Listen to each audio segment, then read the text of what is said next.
സ്റ്റെഫിൻ തുടരുന്നു. സ്റ്റെഫിൻ, ഇനി അങ്ങനെ കൂടുതൽ എന്തെങ്കിലും ആളുകളെ മാറ്റേണ്ട എന്തെങ്കിലും സാഹചര്യമുണ്ടോ? പരിശോധനകൾ നടത്തുകയാണോ? എന്താണ് മേയർ വീണ്ടും ദിവിഷ് ഇപ്പോൾ ഏതായാലും മേയർ വീണ്ടും സംസാരിക്കുകയാണ്.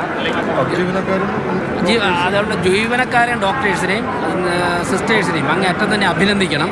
കാരണം അവർ വളരെ എഫക്റ്റീവായിട്ട് അവിടെ ഉണ്ടായിരുന്ന ഫയർഫോഴ്സിൽ നിന്നും എത്തുന്നതിന് മുമ്പ് തന്നെ അവിടെ ഉണ്ടായിരുന്ന ഫയർ എക്സ്റ്റിംഗ്വിഷർ ഉപയോഗിച്ച് തന്നെ അവരുടെ സുരക്ഷ പോലും നോക്കാതെ ഇപ്പോൾ ഡ്യൂട്ടിയിൽ ഉണ്ടായിരുന്നവരും ആ പ്രദേശത്തുണ്ടായിരുന്ന എല്ലാവരും സമയോചിതമായി ഇടപെട്ടു. നഴ്സുമാരും ഡോക്ടർമാരും അങ്ങേറ്റം തന്നെ അഭിനന്ദനം അർഹിക്കുകയാണ്. പൂർണ്ണമായ നിയന്ത്രണ വിധേയമാണ്. നിയന്ത്രിച്ചു. അതിൻ്റെ തൊട്ടടുത്തുള്ള ICUവിലുള്ളവരെ അവർ മാറ്റി. അതായത് ന്യൂറോ ICUവിൽ ഒരു പ്രശ്നമില്ലായിരുന്നു. അവരെ ഉൾപ്പെടെ ഒരു മുൻകരുതൽ എന്നുള്ളതാക്കി മാറ്റി എക്യുപ്മെൻറ്റ്സ് ഒക്കെ തന്നെ ചെക്ക് ചെയ്തുകൊണ്ടിരിക്കുകയാണ്.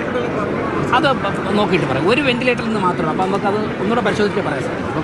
ശരി, അദ്ദേഹം ഏതായാലും നേരത്തെ സൂചിപ്പിച്ച കാര്യങ്ങൾ തന്നെയാണ് ഇപ്പോൾ പറഞ്ഞിരിക്കുന്നത്. പക്ഷേ ഇപ്പോൾ തീയെല്ലാം തന്നെ അണച്ചിട്ടുണ്ടെങ്കിൽ പോലും ആകപ്പാടുള്ള ഒരു ആശങ്ക ഈ കൂട്ടിരിപ്പുകാർക്ക് അവരുടെ പ്രിയപ്പെട്ടവരെ കാണുന്നതിന് വേണ്ടി ഇപ്പോഴും കഴിഞ്ഞിട്ടില്ല. അവർ എവിടേക്കാണ് മാറിയത്, ഏത് ബെഡിലേക്കാണ് മാറിയത് എന്നത് സംബന്ധിച്ച് ഇപ്പോഴും ഒരു വ്യക്തത വന്നിട്ടില്ല.